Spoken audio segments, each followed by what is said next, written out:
High नमस्ते तपाईलाई स्वागत छ टेक्निकल भोइस च्यानलमा। हाम्रो चोखो मायामा भन्ने सङमा हामी आज भिडियो बनाउन गइरहेका छौं। त्यसको लागि तपाईले हाम्रो यस भिडियोलाई अन्तिमसम्म हेर्नुपर्ने हुन्छ।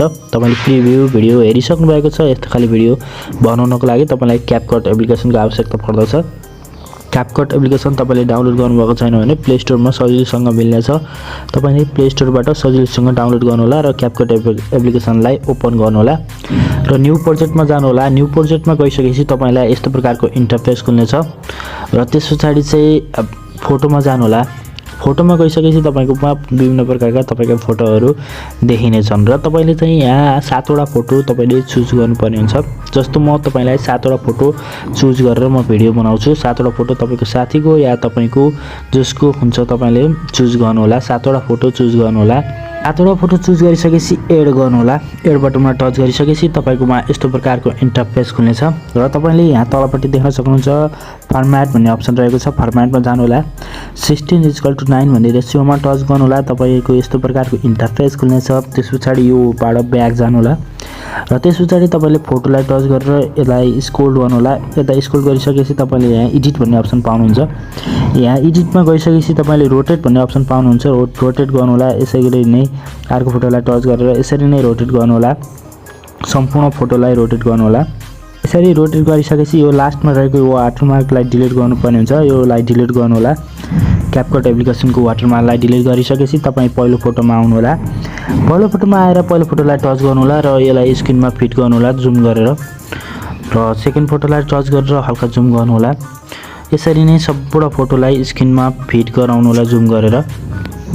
सम्पूर्ण फोटोलाई चाहिँ स्क्रिनमा फिट गराउनुहोला जुम गरेर। सबै फोटो स्क्रिनमा फिट गराइसकेपछि हामी अरु काम गर्ने छौं। सम्पूर्ण फोटो स्क्रिनमा जुम गरेर मिलाइसकेपछि हामीले ड्युरेसन राख्नुपर्ने हुन्छ। ड्युरेसनको लागि मैले स्क्रिनमा तपाईलाई दिइरहेको छु त्यही अनुसार ड्युरेसन राख्नु होला। पहिलो नम्बरमा ड्युरेसन 1.4, सेकेन्ड नम्बरमा 2.9, थर्डमा 2.7, फोरमा 1.0, 5 मा 2.2, 6 मा 2.9 र 7 मा 2.0 राख्नु होला। पहिलो नम्बरमा 1.4 राख्नु होला। यसरी नै सम्पूर्ण कुराहरु चाहिँ तपाईले ड्युरेसन राख्न सक्नुहुन्छ र सेकेन्ड नम्बरमा चाहिँ 2.9 रहेको छ 2.9 राख्नु होला। 2.9 र त्यसरी नै सम्पूर्णलाई ड्युरेसन राख्नु होला। थर्डमा चाहिँ 2.7 यसरी नै सम्पूर्णमा चाहिँ ड्युरेसन तपाईले राख्नु होला। यति गरेपछि तपाईको ड्युरेसनको काम सकिसकेको छ। तपाई सुरुमा आउनु होला। अब हामी एनिमेसन राख्न गइरहेका छौं। एनिमेसनको लागि पहिलो फोटोलाई टच गर्नु होला र एनिमेसनमा जानु होला। एनिमेसन गइसकेपछि तपाईले इन्टरनेट अन छैन भने अन गर्नु होला र कम्बोमा जानु होला। कम्बोमा गइसकेपछि स्प्रिङ टप 2 भनेर रहेको छ। स्प्रिङ टप 2 भन्नेलाई चाहिँ खोज्नु होला र यसलाई चाहिँ स्प्रिङ टप 2 लगाउनु होला। यहाँ पछाडिपट्टि रहेको हुन्छ स्प्रिङ टप 2 भनेर यो सेकेन्ड नम्बरको रहेको छ। स्प्रिङ टप 2 मैले यसलाई लगाइदिइसकेको छु र त्यसरी नै तपाईले सेकेन्ड फोटोमा जानु होला। सेकेन्ड फोटोबाट पछाडिका सम्पूर्ण फोटोमा तपाईले पेन्डुलम अन लगाउनु पर्ने हुन्छ। त्यसको लागि एनिमेसनमा जानु होला। कम्बोमा जानु होला। त्यसपछि यसलाई स्क्रोल गरेर पेन्डुलम 1 भन्ने रहेको छ। पेन्डुलम 1 लाई चाहिँ राइट लगाउनु होला। यसरी नै सम्पूर्ण फोटोमा चाहिँ यहाँभन्दा पछाडिका सम्पूर्ण फोटोलाई पेन्डुलम 1 नै लगाइदिनु होला। यति गरिसकेपछि तपाईले इफेक्ट राख्नुपर्ने हुन्छ। इफेक्टमा चाहिँ तपाई सुरुमा आउनु होला। सुरुकोमा आइसकेपछि तपाईले यहाँ तलपट्टि स्क्रोल गर्नु होला। यहाँ इफेक्ट भन्ने रहेको छ। हामी सम्पूर्ण फोटोमा एउटै इफेक्ट लगाउने छौं। त्यसको लागि चाहिँ इफेक्टमा जानु होला र भिडियो इफेक्टमा जानु होला। भिडियो इफेक्टमा गइसकेपछि तपाई चाहिँ मुडमा जानुपर्ने हुन्छ। मुडमा जानु होला। मुडमा गइसकेपछि म्याच्योर भन्ने अप्सन रहेको हुन्छ। यहाँ तलपट्टि म्याच्योर भन्ने अप्सनलाई चाहिँ राइट लगाउनु होला र यसलाई चाहिँ म्याच्योर भन्ने अप्सनलाई चाहिँ यसलाई चाहिँ राइट लगाएर एड गर्नु होला। यो चाहिँ तपाईले सम्पूर्ण फोटोमा यही म्याच्योर नै लगाउनु पर्ने हुन्छ। त्यसको लागि यसलाई चाहिँ टच गरेर यसलाई कपी गर्दै लैजानु होला। नभए इफेक्टमा गएर चाहिँ तपाईले मुडमा गएर अर्को फोटोको सुरुमा आएर पनि राख्न सक्नुहुन्छ। जस्तो म तपाईलाई गरेर देखाउँछु।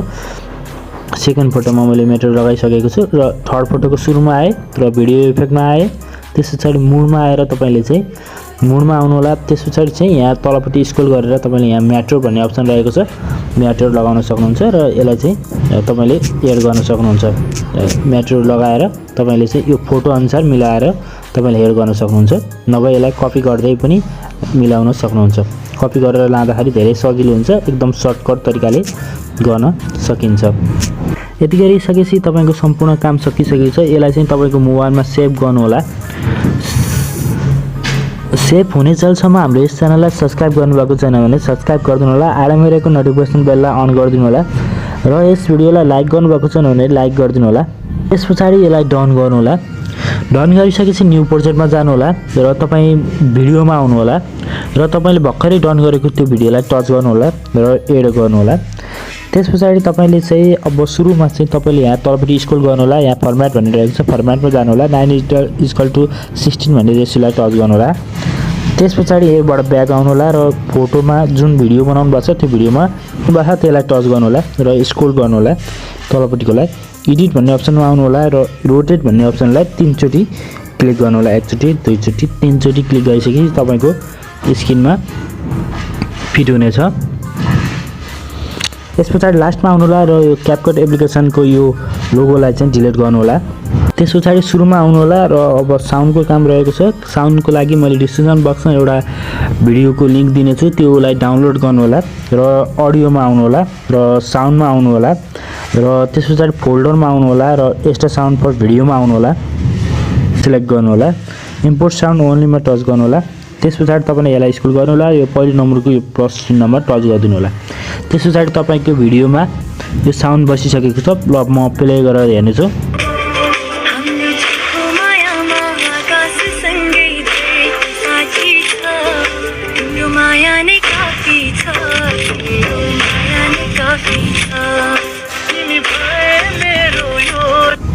देख्न सक्नुहुन्छ यति राम्रो तरिकाले यो भिडियो बनिसकेको छ। तपाईँले पनि यसरी भिडियो बनाउन सक्नुहुन्छ। आजको भिडियो तपाईँलाई कस्तो लाग्यो सुझाव सल्लाह प्रतिक्रिया दिन नभुल्नु होला।